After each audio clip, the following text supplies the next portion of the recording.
I am Jean Mojo. Oops. I am Jean Mojo. I am a SCORE mentor.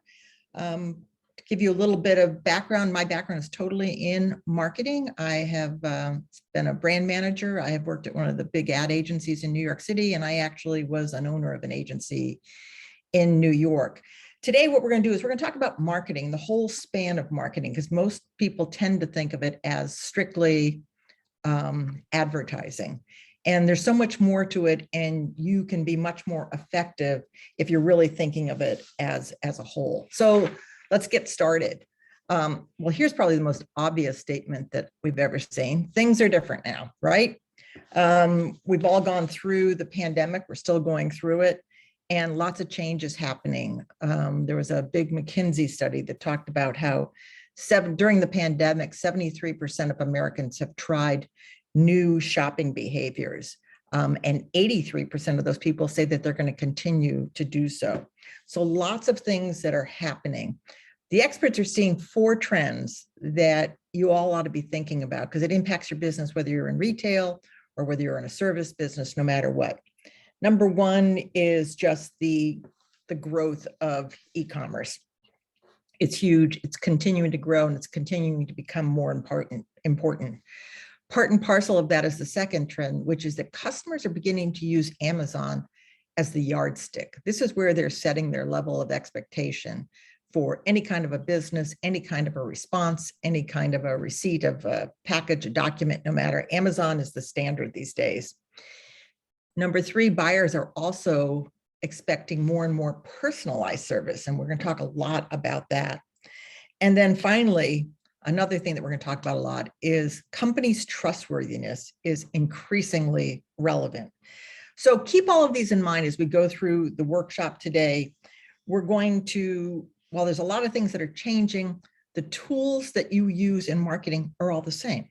There's going to be some changes in how you use them, but everything that's been out there are really some of the same tools that we're going to be talking about now. I'm really glad that you're here today because really the truth is that if you're not actively and consistently using marketing, you are significantly minimizing the size and value of your business. Most of us don't stop to really think about the fact that marketing is why people buy. So you can have a wonderful product, you can be doing all sorts of stuff, but if you're not marketing and letting people know about it and letting them know why they should buy from you, you are minimizing the size of your business. It is the public face of your business. As I said, it's going to drive your revenue and the value of your business. It's going to grow your customer base. It allows you to, importantly, to increase your prices, which is really important. And so we really, really need to take marketing seriously. Most people don't do marketing because they're just overwhelmed in the day-to-day of running their business. And they keep saying, this is something I'm going to get to. How many of you actually in your raise your hand if you actually have a marketing plan? Getting anything here? What I find is that most people really don't have a marketing plan because they are so overwhelmed. And people tell them, oh, you got to do this, you got to do this, you got to be posting 10 times a day, you got to be whatever. So what happens is people either do nothing, or even worse, they try to do everything without a plan, and it's totally ineffective. So my goal today is going to be to help you try and reinforce how marketing is. It's a living thing that always has to be monitored, but you have to be proactive to make it work. I'm not going to tell you that it doesn't take any work, but it does. But I'm hoping today that we can put you in a position where you begin to understand why you're making certain decisions and put you in a position where you can begin to say yes or no to things that either are going to work for your brand or not work for your brand. And when you do that and you have a plan and you start thinking strategically, it really does become so much easier. There's really only 2 things, if you take marketing down to its bare bones, there's only 2 things that you have to do. Number 1 is you have to define what is the value that you are bringing to your customer. Why are they going to buy from you? What's important about that? And then secondly, you have to effectively engage with that customer. when I say engage with the customer, what I'm talking about is how do you relate to them? How do you talk to them? How do you draw them in? How do you sell to them? And when and how do they interact? What you're going to find is that one of the changes, and this is not something that just happened during the pandemic, over the last 15 years, how people buy anything, whether it's a service, a product, choose a restaurant, all of that has changed. It's no longer really straightforward. If you years ago, you used to be able to just create awareness of a brand, put out an offer, get someone to buy it, and you had a customer for life. But that doesn't happen. There's so many things going on in our lives today. So what happens is if you take people who are over here at section 1, I'm deciding, I think I'm going to buy some sneakers. And so I think, okay, let me think about some Air Jordans. Let me think about some other Nikes. Let me think about some Sauconys, whatever. I start off and I'm thinking about 3 brands or so, but I never go and just go to the store and buy them today. What I tend to do is I go out and I start looking and doing some kind of evaluation. Typically that's online today. And I start looking and all of a sudden I say, oh, there's this new Asics sneaker, or there's this new Reebok sneaker, or there's whatever it is. And I say, oh, I think I'll do that. And Air Jordan, you're out. So even though your brand started in what we call the consideration set, you're quickly out. And then consumer continues to evaluate, continues to add, continues to subtract through here. And ultimately they buy something. That's really good news. That's the moment of purchase. And that's when they find out whether they like your product, they don't like your product. But what's happened now is after purchasing the product, the consumer has expectations that are going to inform how they shop in the future.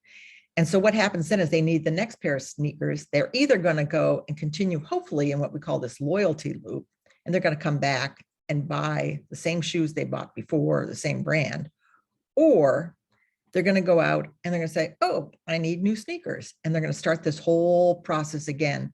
And when that happens, you have lost them. You have potentially lost that consumer, or it's going to cost you more to get them back. So what we're going to see in marketing today, and you see it all the time, is this whole concept of post-purchase marketing, where once somebody buys from you, it's critically important that you talk to them in the future, you email them, you offer them something, you stay in touch with them. It all depends upon whether if you're a service provider, how are you interacting? What's the customer service like? What's the expectation like? What am I doing to keep that consumer in my loyalty loop? Really, really important, because as we all know, we sit there every day and there's so many things that we are faced with, so many new ideas, so many things. And we all get back out into this initial consideration set and start this crazy process again. So think about, this is how your customer, whether you're a retailer, a restaurateur, a service provider, this is how your customer is thinking these days. So really, really important that we start thinking about all these traditional things of creating awareness, getting people, giving them an incentive to buy, letting them buy, but adding this whole new 4th leg of marketing, of the marketing process, which is post-purchase. That's going to be really important because, today it's all about the relationship that you have with your brand and creating an ongoing relationship.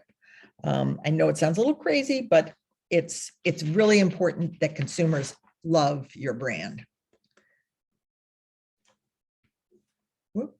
Okay.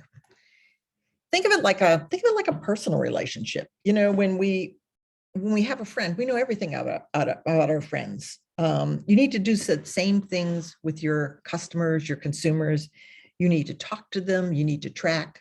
The relationship is established, it's nurtured, and it's sustained so often more by feelings than by facts. They're emotional decisions. You know, you can sit there and say, these are 6 good products, but there's something that's tugging me towards you versus the other company. It's an emotional connection. Also think about, you may have a product that helps boost somebody's self-image or helps them define who they are. So someone who drives a BMW is very different than the person who drives a Subaru. And in our heads right away, we can tell you exactly who that person is. And when we have a really good level of trust, that keeps the person coming back. So we talk about the trustworthiness of companies and the consistency of what they offer. I always know that if I'm going to go into a Starbucks, for example, I know exactly what I'm going to get. I know exactly what kind of service I'm going to receive. And so people have this huge relationship with Starbucks. Similarly, they have the same thing with Dunkin'. And if you look at the data on a Dunkin' consumer versus a Starbucks consumer, oh my God, they are night and day different. And it's not the demographics. People will tend to say, oh, Starbucks people are wealthier than Dunkin' people. That is not true at all. What it relates to is what kind of a relationship they want with that brand and what they like about it. So go beyond just demographics and start thinking about why would people love your brand? What is it about you that is different? Same thing happens with Apple. Once an Apple customer, probably always an Apple customer. They set that expectation. You love the service they provide, and you overpay for it. And it's quite frankly just fine, right? So the advantage of a relationship is you're going to have ongoing sales. And the other really, really important part about it is what I call here forgiveness. So just like when you have a friendship with someone and they do something bad, you forgive them. It's okay. I'm going to still be your friend. You need that level of forgiveness because we all mess up in our business. I might be a restaurant and have a bad night. I might be a retailer and just have someone on my team just gives really bad service. I can do anything. I mess up, right? So you want that trust, you want that relationship so that people stick with you. So the question then becomes, how do I get that love? If any of you have ever taken a marketing course, you probably remember the 4 Ps. And when I talked about how the tools are still around you, the 4 Ps still exist. And that is product, price, place, and promotion. That's really your brand. That's what really marketing is all about. And if you look at this little picture up here, you'll see that those 4 pieces are fit together perfectly. They all complement each other. And that's going to be really important. And we're going to talk about that. And we're going to talk about how that's the foundation of developing a marketing plan. You need to develop a plan. And when I say a plan, I do not expect you to write some big 50-page document. Write it down in bullets. Write it down on the back of back of an envelope. Start writing things down so that you know what you're doing. Set your marketing objectives, set your budget, and be accountable. So let's start talking about what these different pieces are and how you need to start thinking about them and how they need to fit with each other.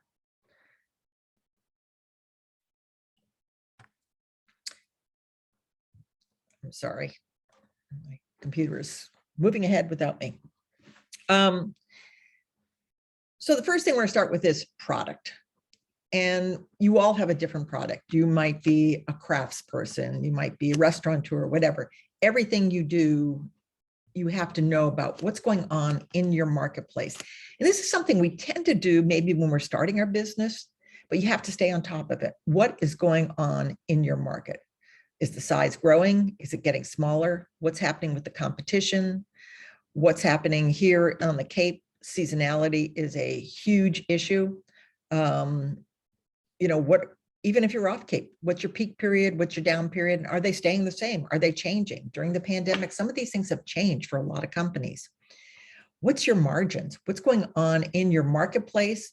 Are margins going up among your competitors? Are they going up, going down for you? What are they overall and what are they by item? What are the issues or the opportunities in your marketplace? What's the availability of staff? Huge, huge issue. So think about your market as you're thinking about what your product is and thinking about who is your best customer. It's really, the products need to be designed for a customer. It is absolutely not everyone. If you think you have a product that's for everyone, first of all, I'll tell you, you are wrong. There is no product in the world that I've ever seen that is fit for everyone. Some are bigger than others, but there's not for everyone. But you have to really understand who is that customer. What are the demographics? We talked about, maybe what's their age, where do they live, what's their income, what's their education. But as we all know, you can have 2 people who are 49 years old, who live in Sandwich, Massachusetts, next door to each other. Both are college graduates, both have the same income, and they are totally different people. So what is the point of difference beyond the demographics? And by the way, to sit down and really look at your demographics and really understand, there's a couple of great resources out there. If you're on the Cape, you can look at it town by town or through the whole county on capecodstats.org. Or if you're off Cape, you can get that same data, and it covers the United States in total, and it's called statsamerica.org. And what these do is you can go in and start comparing different segments. So let's say if you're in Boston, you might compare the demographics to Providence. Should I go to Providence or should I just stay in Boston? What are they? So you can start looking at these things. And what it is it's all the census data. It's just organized so that it's much easier to use. So you get your demographics, you begin to understand that, but then you're going to start digging into the buying habits. You need to find out how people shop, how they go through that consumer decision journey that we talked about. Where do they get their information from?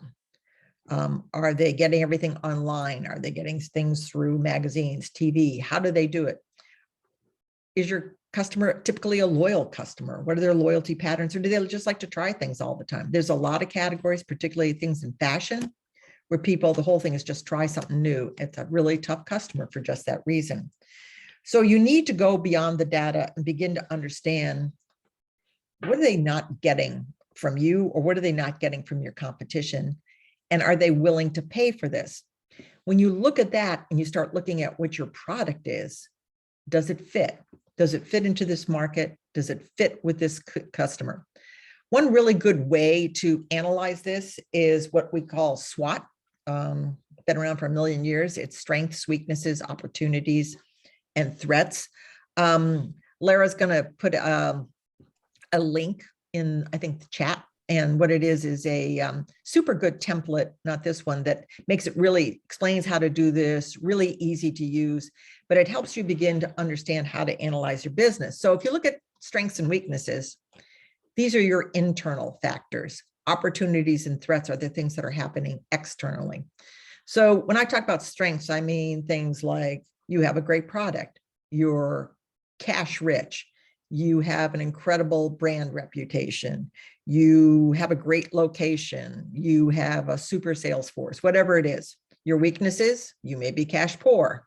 You may have a lease that's about to expire. You may have a product that has some problems. You may have no staff. You may have bad staff, whatever it is.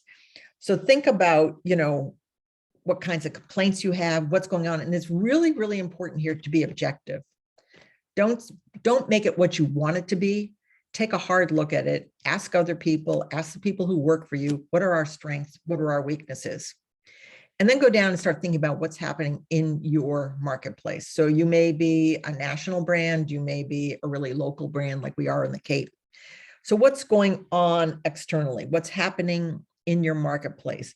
Is the economy growing there? Are there new businesses coming in that will have new people? So here on the Cape, we have Vineyard Wind coming in. That's going to be here for a couple of years while they build the wind, and do all the engineering between here and Vineyard Sound for the next few years. They're bringing in people left and right. That's a whole new market of people who are looking for things and what's going on with it. That's the kind of thing that's really important.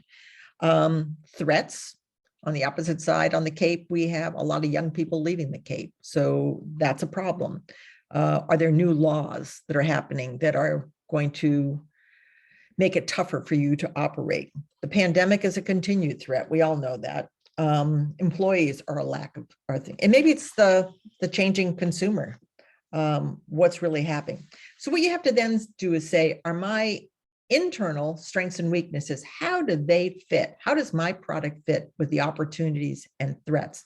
As I said, this is really important to be objective about this and to sit down and start thinking about, is my product right for my marketplace?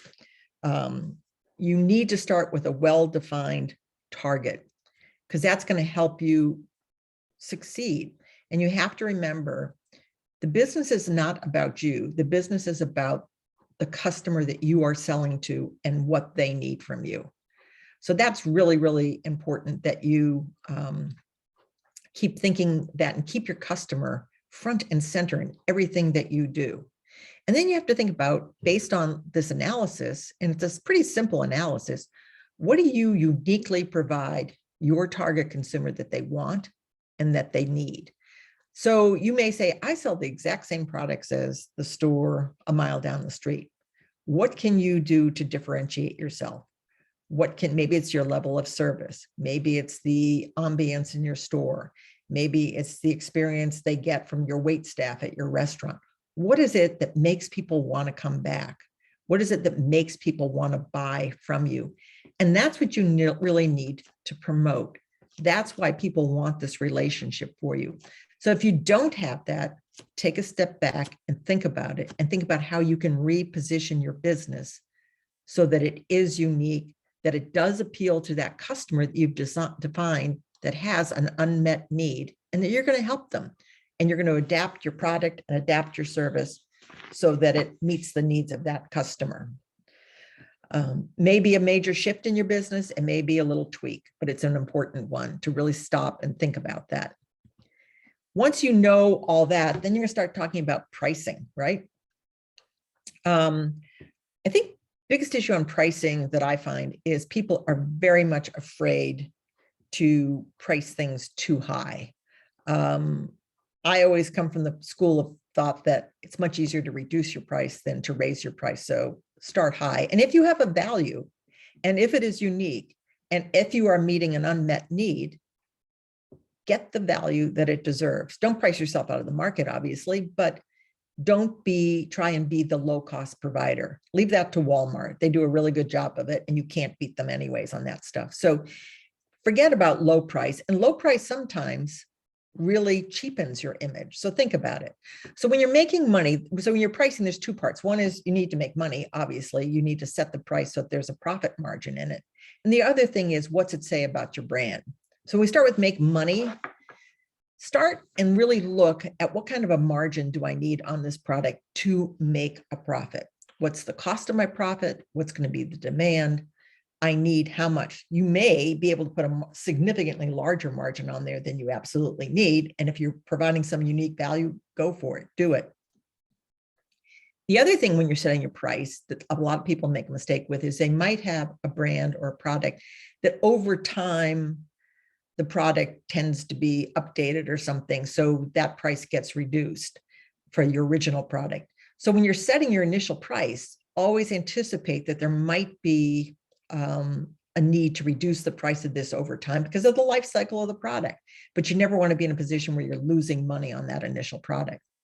Also make sure that when you're setting that price, you know you're going to have a discount, a sale, an allowance of some kind at some point in time. Make sure that you have incorporated that into your core pricing so that when you are putting something on sale, you're not losing money on it. There is no need to lose money.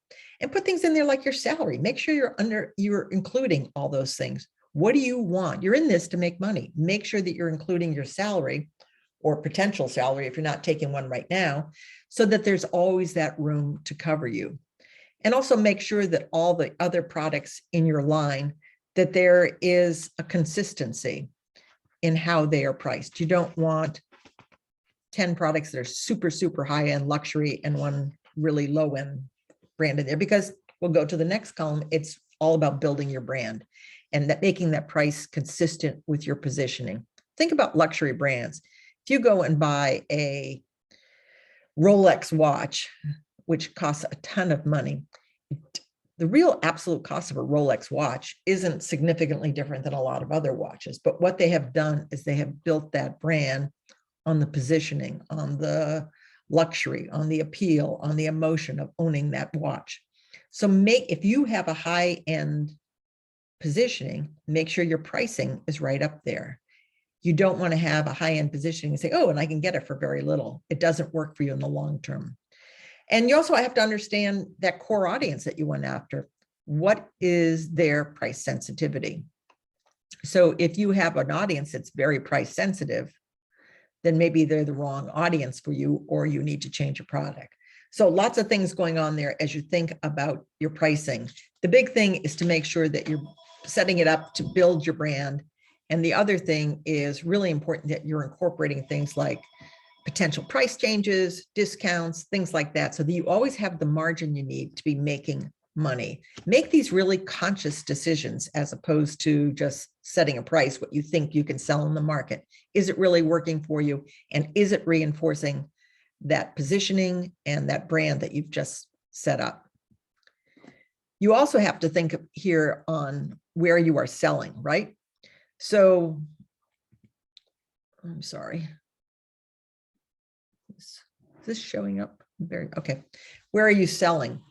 Again, stay true to your brand. Sometimes we try and get distribution in an outlet and they say, oh, we'll take your brand, but it's not the right place for you. It doesn't have your target audience. It might be the easy sell, but it's not the right sell.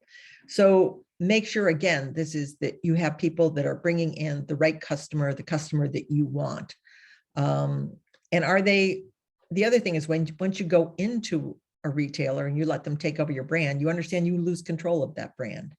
So make sure that they have the salespeople that you want that are going to sell your product in the way that you want and talk about the benefits and all the things that you love about your brand.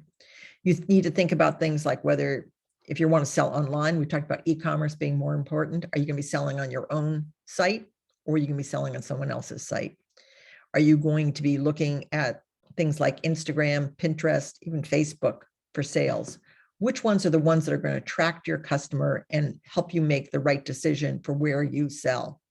And these, as I said, these all have to be consistent with your brand.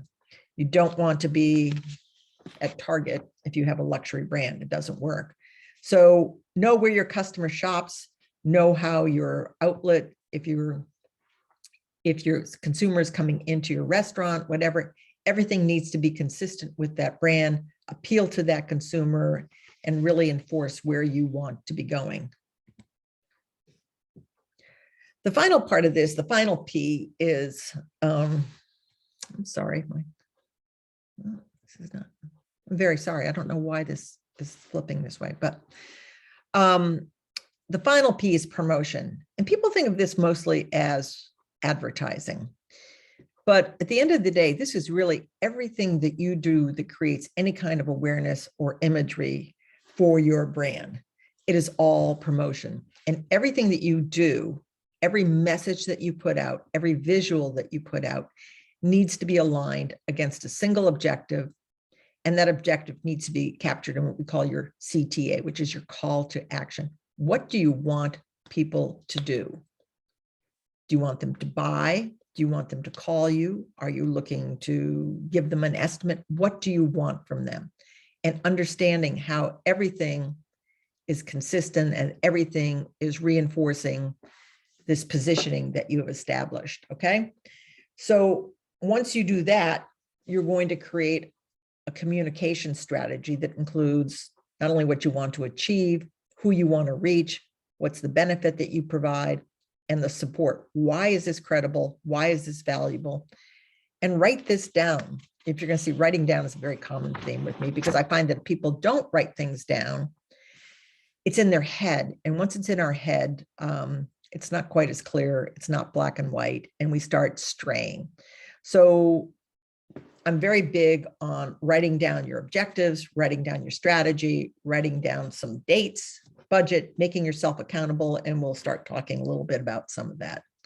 So once you've gone through these the four Ps, they really are, this is the area where you begin to simplify your life and you begin to understand what's your overall business goal for the year.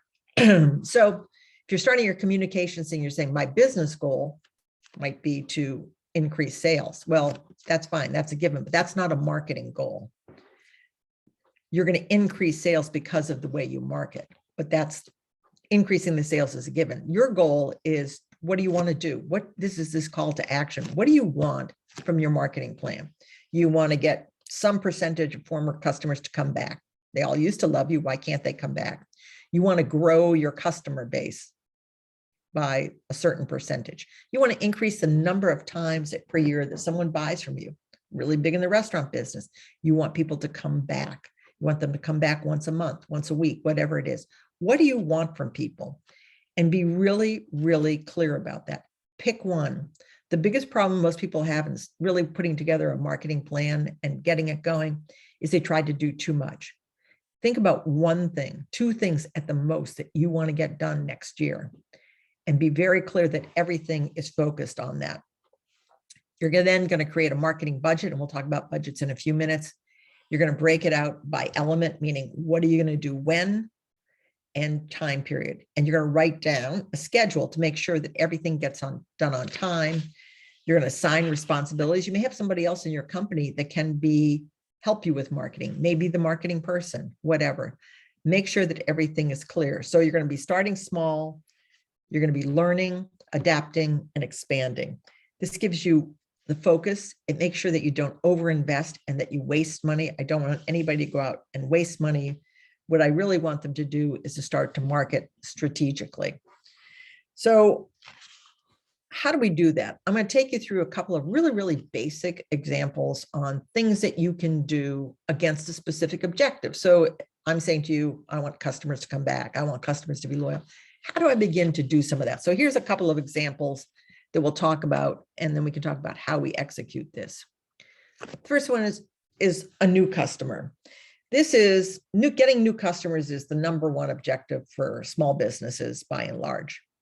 So how do you, when you're getting a new customer, are you introducing someone to your category, or are you asking them to switch? What's going on? So you need to understand what you're looking for from people. You need to start getting in their head. This goes back again to that understanding who your customer is, get in their head. What's going to make it easy for them to come and buy from you? What's the unmet need? So you might have a special offer, a trial opportunity. Try this for 3 weeks or sample this product.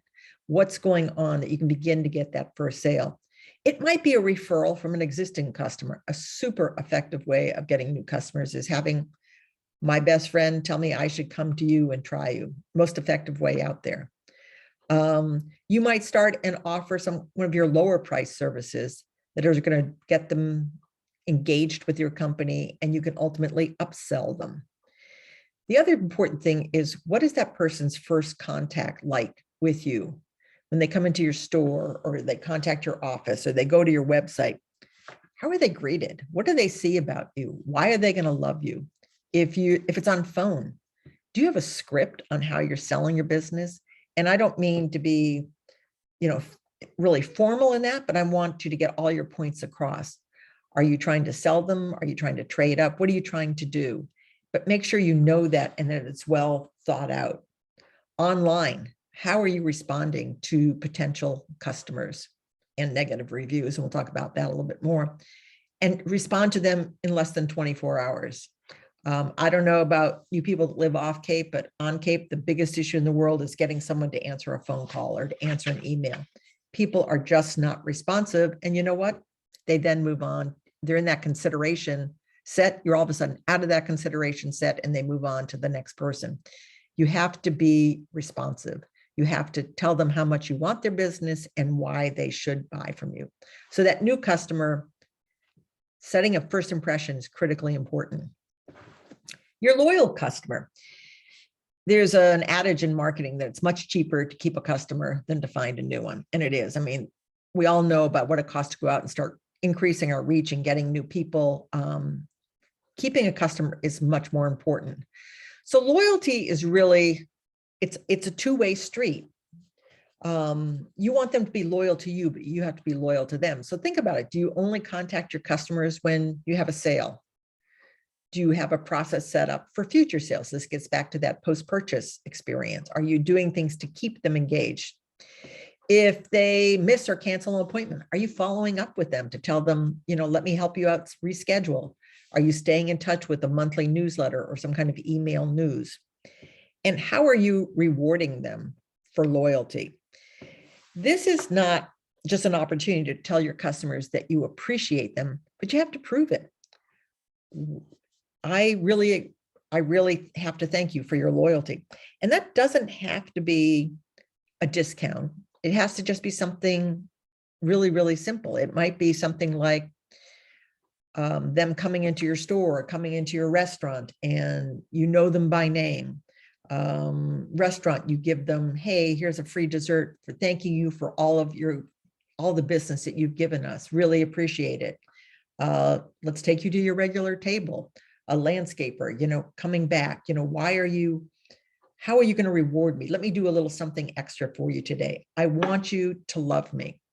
So when you get down there, we go back to this whole concept of love. We have the way that people start to think about different businesses, and they have different kinds of customers. Look at these little pictures and say, which one do you want as your customer? So you have the customer that likes you for your low prices. You don't want to be that one. I like their selection. That's really nice, except you can always be outdone on selection at any point in time.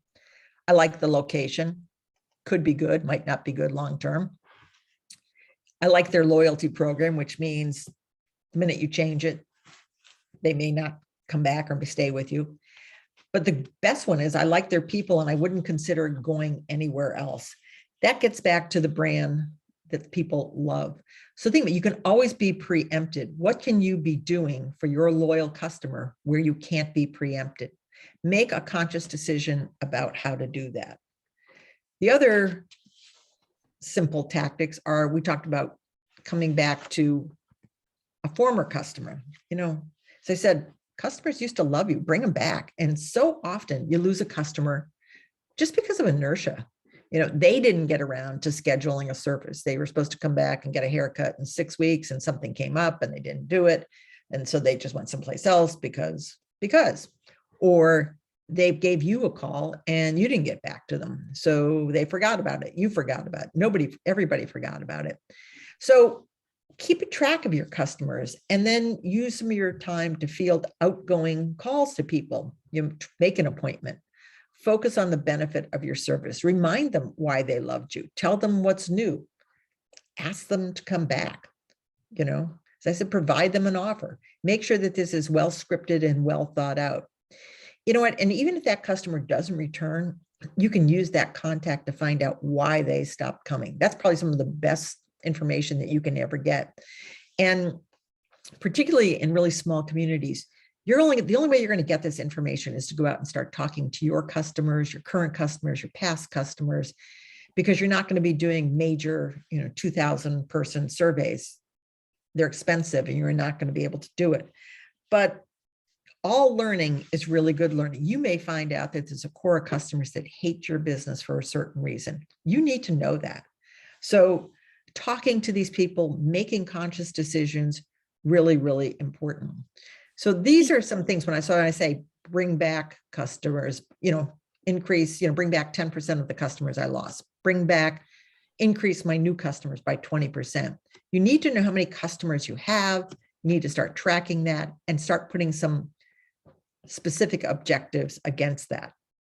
Jean, a question came through. Sure. Right. So Mary's asking, what are some ways you can incentivize a referral from an existing customer?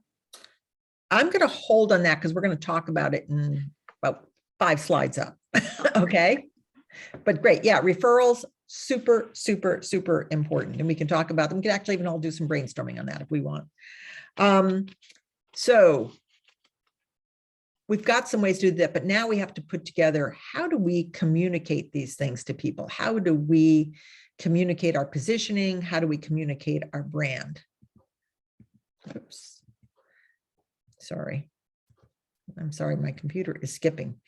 You want to make sure that your message is inspiring, that people get excited, that you have,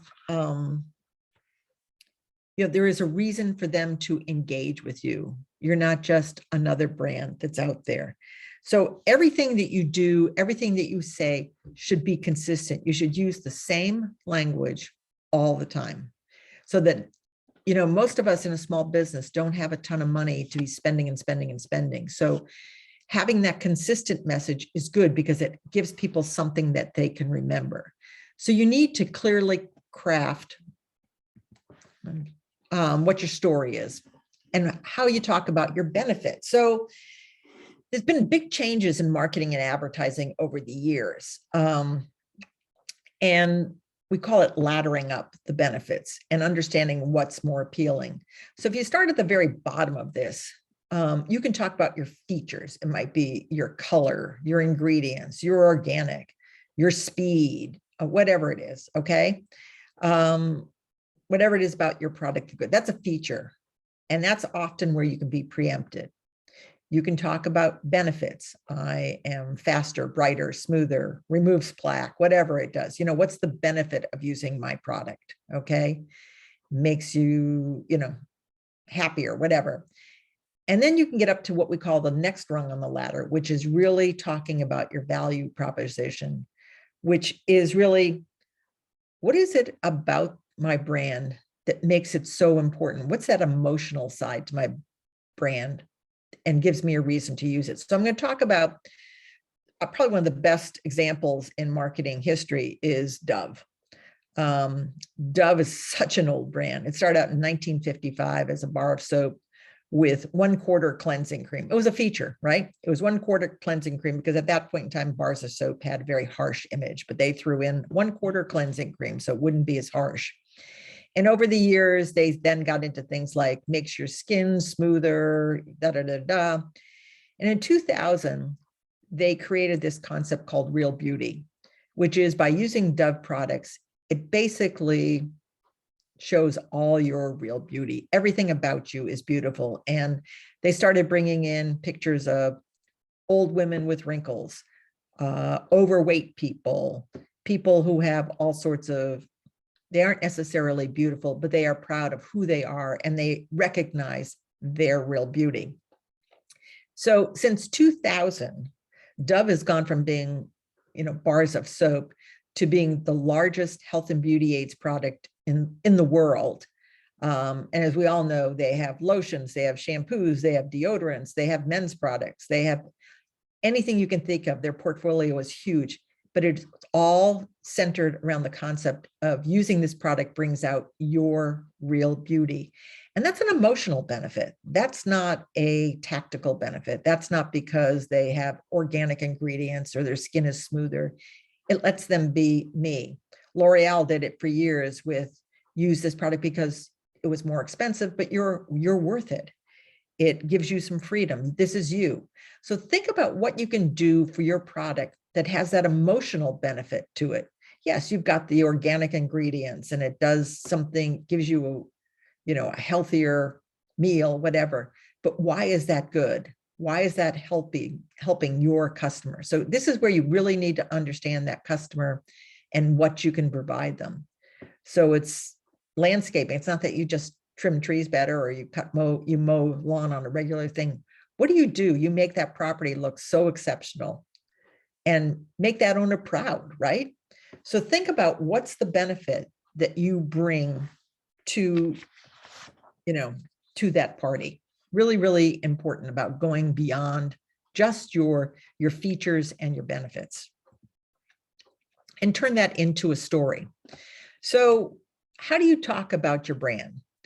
Probably one of the biggest changes in marketing it's happening faster and faster all the time now, driven a lot by social media, is you no longer sell to people. There's no longer, go back to our features and benefits.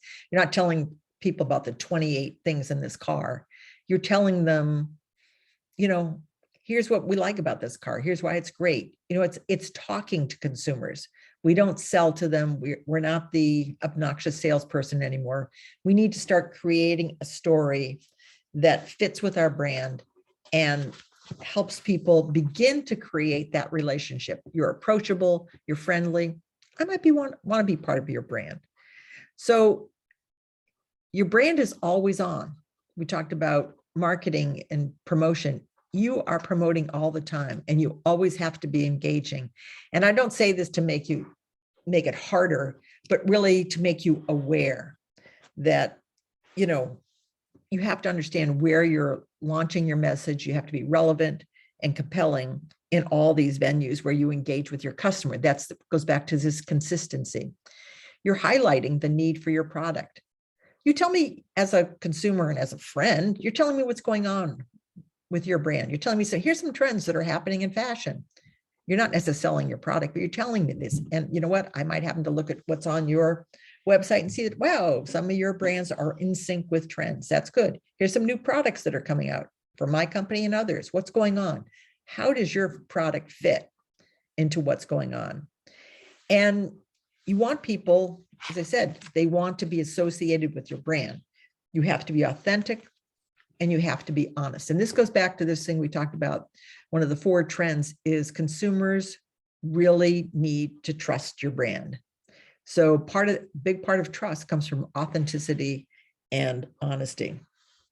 So talking about a marketing plan overall, there's some, what I'll call the foundation of a marketing plan. And here's some things I'm calling it the things you have to have at a minimum. You cannot be, no one will find you if you at least don't have these things. So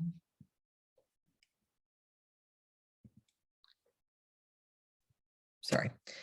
5 things that are critically important. A website and a current website. You always need to be looking at anything you're doing at marketing and updating it, keeping it fresh. But your website has to clearly communicate your value. It has to be very easy to navigate, engaging. Why am I going to look at it? Has to be SEO optimized, search engine optimization, right? And if you don't know about SEO, it's hard. SEO is really hard. That's, getting the right keywords in there. SCORE regularly runs a webinar called Why Am I Not Found on Google, which means why is your brand number on page number 64 instead of page 1? It has to do with SEO, and it's not easy, but there's some things you can do to get yourself out there. SCORE runs a webinar. It is on the capecod.score.org website. If you go and look at previously recorded webinars, most recently it ran in November. You can take a look at it. It's done by a fellow named Dale Shabigian, who's the publisher of Cape and Plymouth Business, who's actually still has an SEO business, but he gives you some really good ideas on how to do that. SEO is part of your lifeblood. Your website also has to be mobile friendly. We've all looked at a website on our phones and found out that you can't see half of it. You need to make sure that's set up correctly. If you're using e-commerce, obviously you need to be encrypted. And you should always be featuring customer testimonials. What are people saying about your business? You don't have to be bragging about it, but put a few testimonials on there. Really, really important. Easy contact information is also really, really important. How do I reach you? If I have to go to page 65 of your website to find how to get in touch with you, that doesn't work. The other thing is Google unfortunately runs our life these days. So you have to be Google optimized, which from Google's perspective, that means you have to have a Google My Business listing. Google My Business is that when you're looking for a company, and over to the right, you'll see a little thing that has a couple of pictures, gives your address, talks about your website, has some testimonials on it, things like that. That is how Google it's the number one thing they're looking at to see how highly they're going to place you in a search. So it's the number one way that customers find your business these days. It needs to be fresh. You can control what's on that Google My Business listing. Put recent photos in, ask customers to reinforce your value.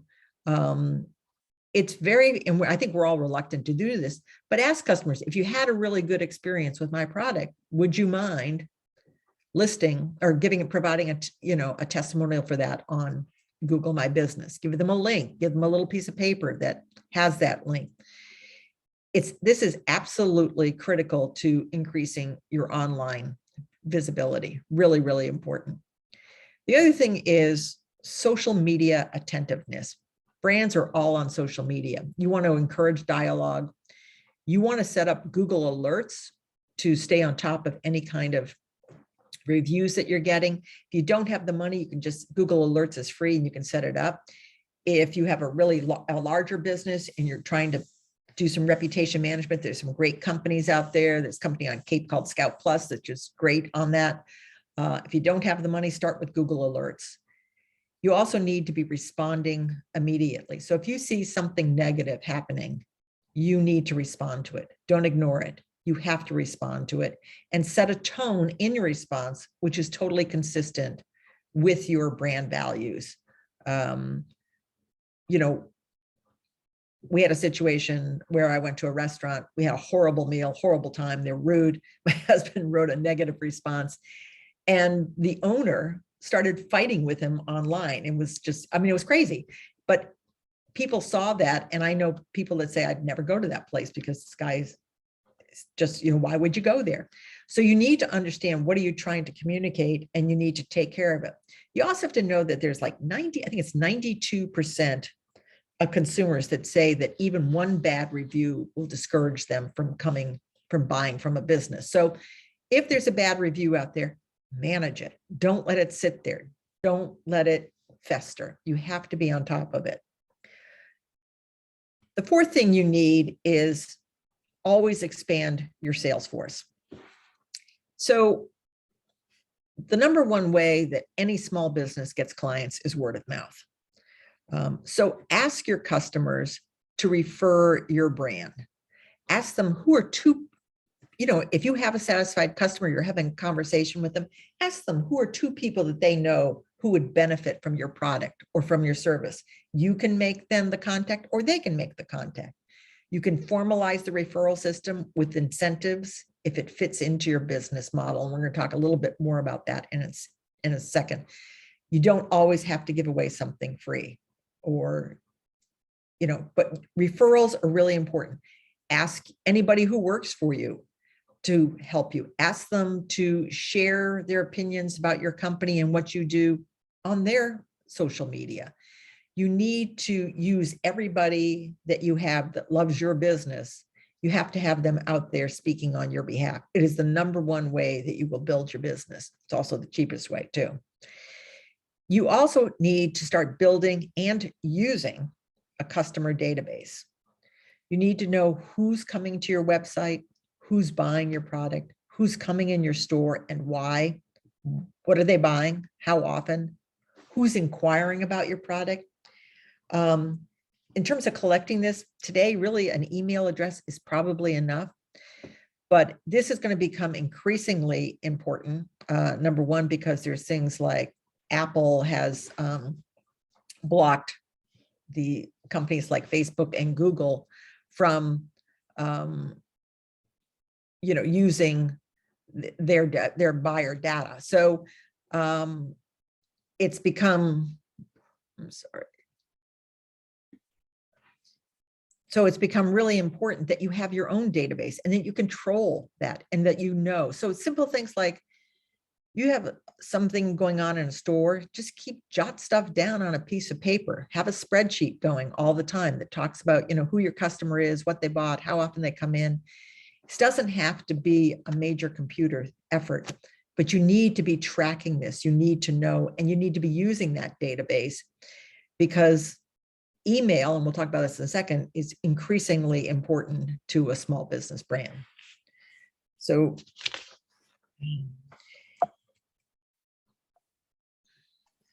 Jean, a couple of people are asking questions about what like a website. So, you know, how do you find someone to help you with a website, and how much to spend on a website for a small business?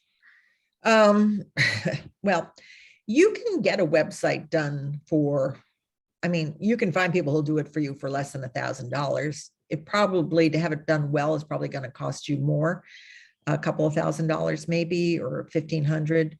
And that's on the Cape. I know sometimes you go up to Boston and things, Providence, it's gonna be more expensive just because of the environment.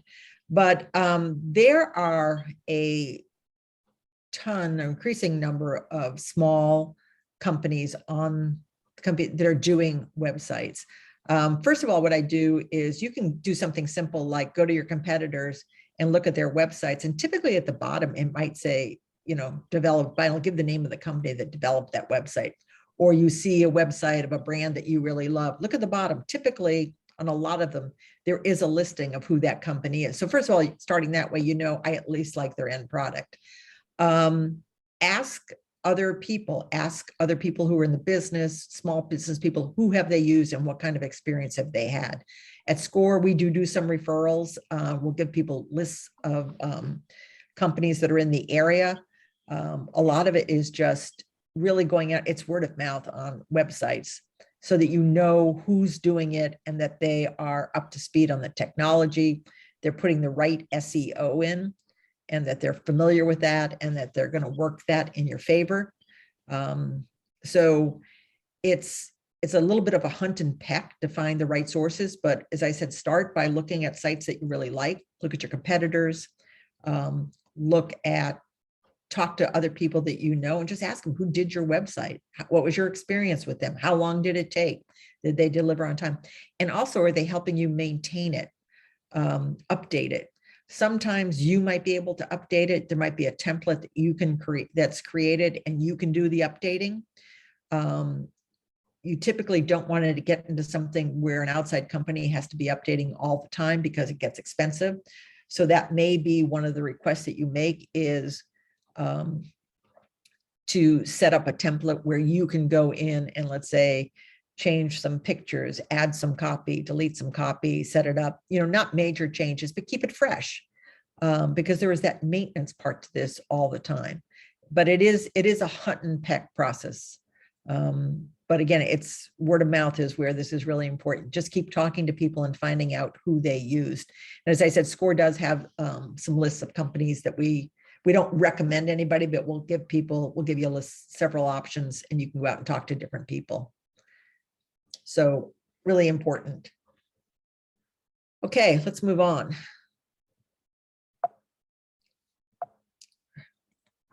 I don't know why this is freezing.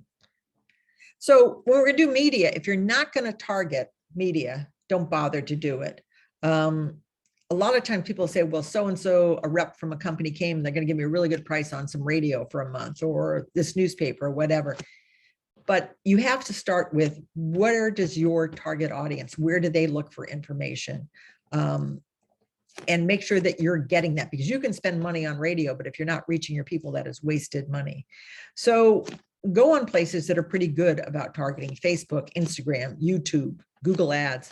They have targeting capabilities. On the Cape, I will tell you, it is harder because our audience is small. And the more you start targeting on Facebook, you'll get to a point and they go like, you do not have a large enough audience. So it is a bit of a problem on the Cape, but it's one of those things, start and try to target as much as you can. This goes back to your customer again. Are you using the right offline and online media? Local newspapers may not be right for your brand. On the Cape, local newspapers aren't so great for a lot of products these days. You may find magazines that are great. Magazines, I will tell you, tend to be pricey. So understand that how much value you're really going to get is, again, go make sure your ads are on relevant online sites, relevant stations. Ask that rep that comes to talk to you about who their audience is. Tell them who your audience is.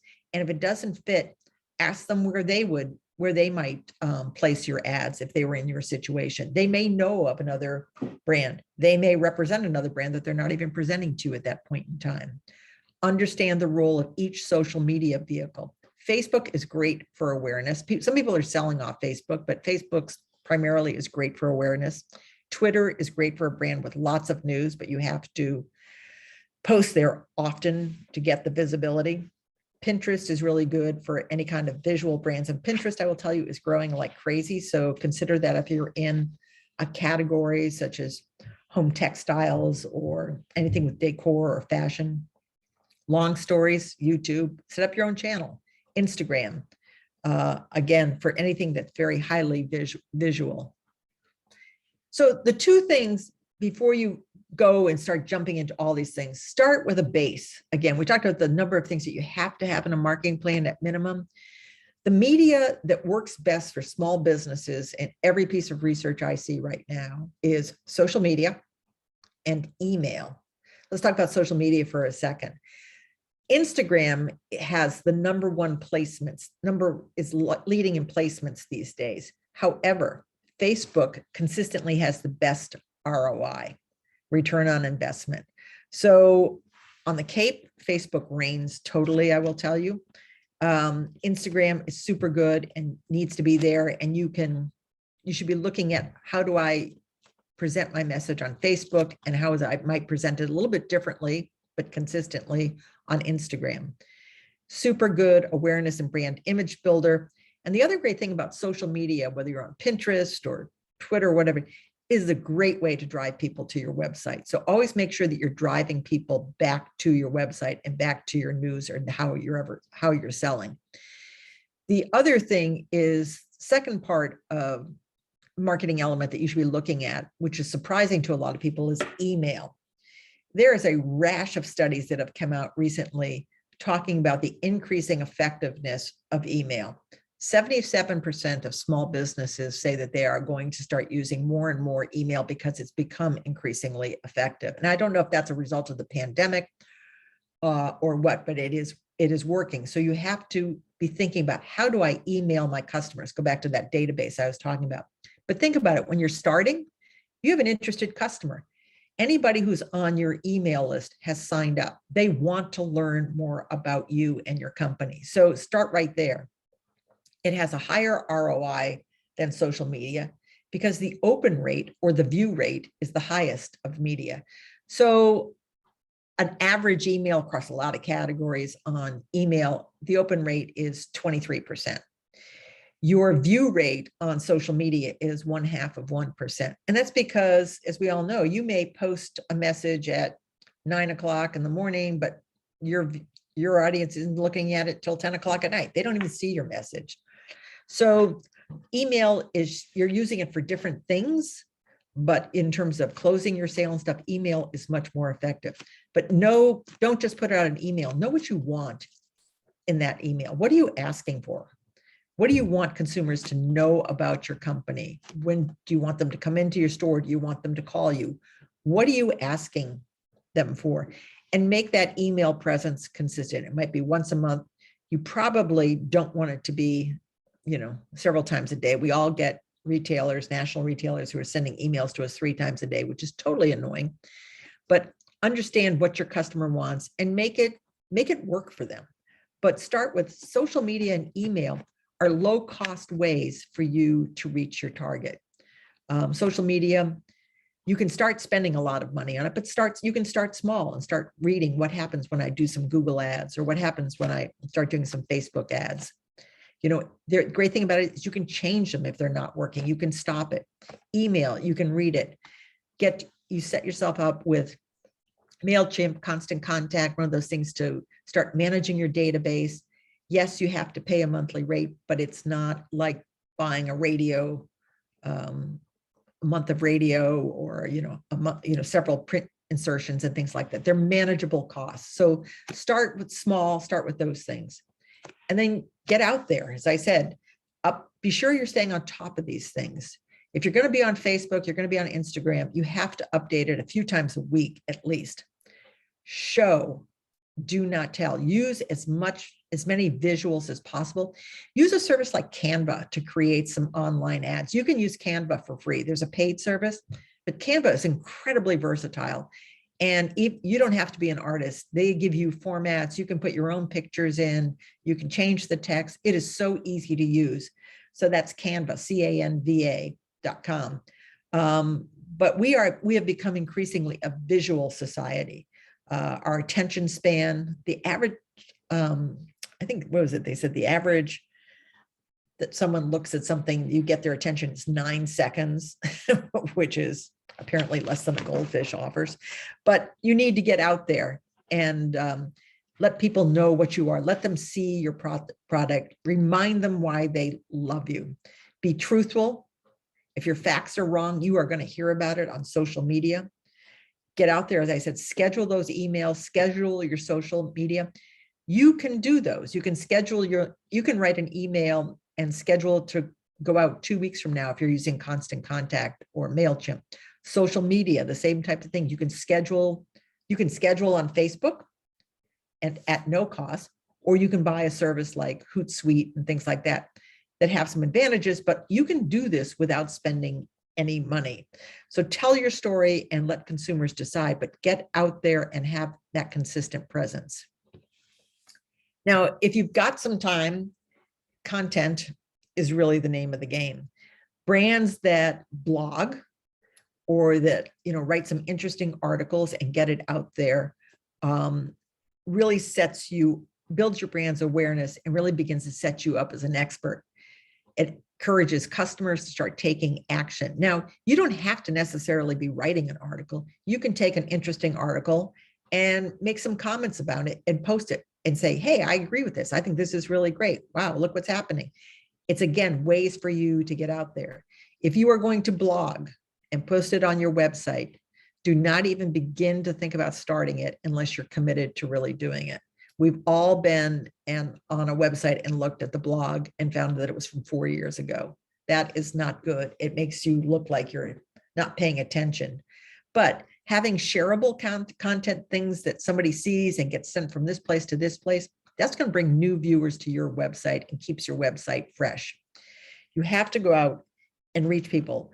If you're in a service business, writing an article and putting it on LinkedIn is amazing. You will get so much traction from that. And you'll also even get traction by just taking an article and posting a point of view on it. So take those types of things. I will agree that writing blogs takes some time, but if you can do it, it's a super good way to get your effort out there. As we get to the end, one of the things you need to know is that marketing it's a year-round effort. So on the Cape, we have great seasonality, but you have to think about when you're going to put your marketing out there. Skew it to your busy periods, the old adage of fish where the fish are, right? So don't go and spend your money in the winter. You have no sales, but don't go and spend a lot of money out there at that point in time because the people aren't there to buy. So keep in touch with them though. You run your ads and your content in relevant papers and magazines during peak sales period, but maybe use your social media year round to keep your customers attuned to what's going on with your business, how you're thinking, what you're thinking about bringing in for next season, what's going on. If you have a business that's a year-round business but has peak periods and low periods, do the same type of thing. Keep an email out there with what's going on. Maybe it's a longer email in the summer than it is in the winter, but keep people aware. The caution here is just do not overspend during the off season. I know a lot of people get really desperate if low periods, off season, and start saying, I need to advertise, but it's off, your business is low during certain seasons for a reason. So know that, budget around that, but find ways to constantly be in touch and engaging with your consumer. So the big issue gets down to how much money do I have to spend? The average is 7 to 8% of gross revenue on marketing. Now, if you're a really small startup brand, you're going to spend more than 7 to 8% because you don't have enough revenue. But even if you don't have, and if you're a service business, quite frankly, services businesses spend less on marketing than a consumer business. So keep that in mind too. If you don't have the funds, there are ways to keep your name in the marketplace. So you have to be creative. You have to push. You have a logo, I hope. If not, go on Canva and create one or find a graphic designer to design one for you. Have a logo that really represents your company. Know what your message is and your contact details. Have it on your car, on your truck. Always have it present. Always be ready with your story so that when you're talking to people, network like crazy. Attend all sorts of events. Talk about your brand. Have business cards. Community support, absolutely critical, particularly on the Cape. It's all about being local. So you don't have money to do big campaigns, but you probably can spend a couple of $100s to support the local Little League team, and they'll have your name on their shirts. Whatever you're doing, set up a table to talk about your business at some kind of a community event. Public relations, and public relations doesn't necessarily mean sending a press release out. The great way to get public relations, like anything else these days, is to start networking, meet some editors, talk to them about what you do for a business. Tell them you be willing to be an expert anytime they're writing about that categories. So you talk to the food editor if you're in the restaurant business, home editor if you're in the linens business. Tell them you're willing to be an expert. Tell them you'd even be willing to write an article if you would be, that might help them. All the local press these days are short on writers. They've all cut back. They're looking for content. Create that relationship so they're calling you first. Think about other brands that you can partner up with. Maybe somebody who's in has the same target audience that you do, and you can market together. You can support their brand in your venues. They can support your brand. Referral programs. So someone asked about referral programs. Referral programs are awesome because you, as I said, you have this dedicated customer who's now going to bring in some of their friends or acquaintances into your company. You can offer them an incentive, and it could be a discount. I would not offer free personally, because I think, well, first of all, here we're talking about if you don't have money, but that's your loyal customer. Tell them, hey, thanks. Let me give you 10% off on this for bringing in some friends. And their friend that comes in, they get a similar type of discount. Maybe they get 25% because it's a trial discount to start your business. Looking at things like that. Create some kind of community for your loyal people. If you become part of my word of mouth group, my referral group, you're going to be the first to know. You get access to this. You get to come to some night at our restaurant where we're having a special meal just for our loyal customers. People love to feel part of a community. They like to feel good because this particular brand or something recognizes me. Leverage these loyal users in ways that doesn't necessarily have to cost you a lot of money. You also have to actively, as I said earlier, you have to ask them, if you love my business, who do you know that would also, my business would be suitable for, that might also appreciate what we do? And encourage them to bring people in, encourage them to, some of it is just being part of the club, quite frankly. You don't need to, and I would definitely not recommend that you start giving people things free. It costs too much money and doesn't necessarily guarantee you a return. So think about ways, leverage that person that's giving the referral, making them part of your group, your organization. Sure, give them a small discount. It again depends upon the economics of your business. And ask them, give them a little card so that when their customer comes in, they're getting that 25% off discount for being a new customer, whatever it is. But use those customers, make them feel really good about the fact that they're bringing, I referred XYZ people to your business. And I'm happy to talk after this ask some more questions if need be. This all leads to continuous learning. You have to stay on top. You have to know what's going on in your business. You cannot innovate within your comfort zone. So you have to keep learning and you have to move on, which means you have to measure. You need to know if this is working. Are you meeting that objective? If you said, I wanted to increase frequency or repeat visits, how are you tracking that? Think about it before you start doing this. Make sure you can track it. Put codes on coupons so you know where they came from. Track your call levels, your website visits, your store traffic. When you run an ad or an event, are you seeing increased traffic happening? How are you seeing results? Ask new customers how they found you. I always recommend anytime someone comes into your store, your restaurant, how did you hear about us? Make sure that and write it down. Conduct a payout analysis also for any kind of a major effort. I spent this much money. What did I get in return? Again, be highly selective where you spend your money. Start very, very small. Run fewer messages and reach your target. Much more effective than trying to go out there in a panic state and not reaching people as effectively. So there's a lot here. Marketing is a huge category, but step back, take a big breath, starting with what do you want to accomplish? Think about what is success really going to look like for your business? What does it mean? Does it mean you have a loyal customer base? Does it mean your number of customers have increased 50%? It's all about increasing your revenue, but how do you get there? It's based on bringing in new customers, keeping loyal customers, getting return customers, whatever.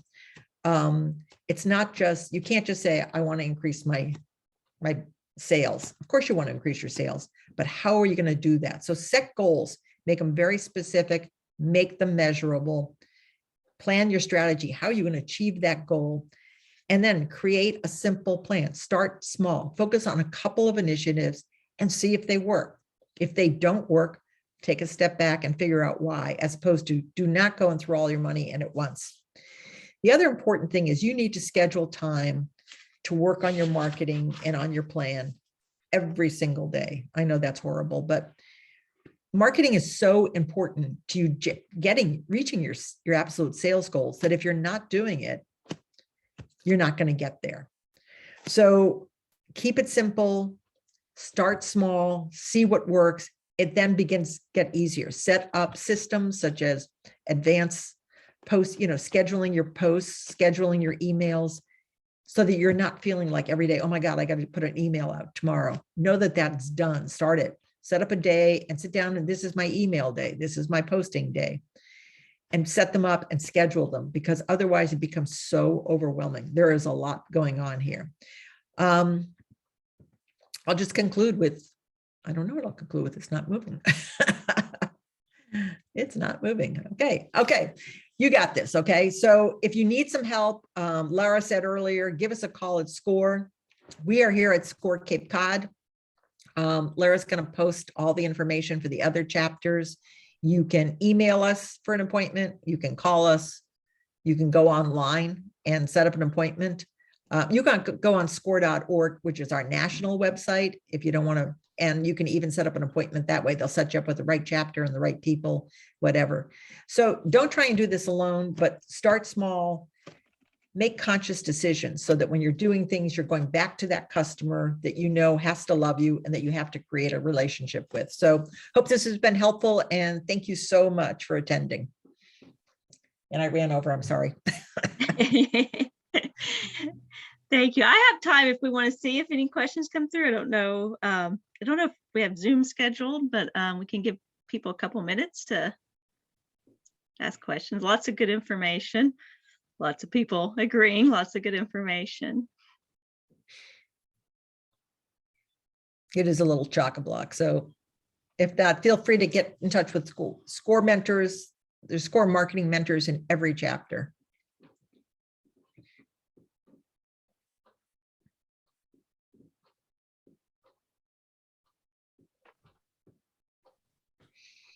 Think we're okay?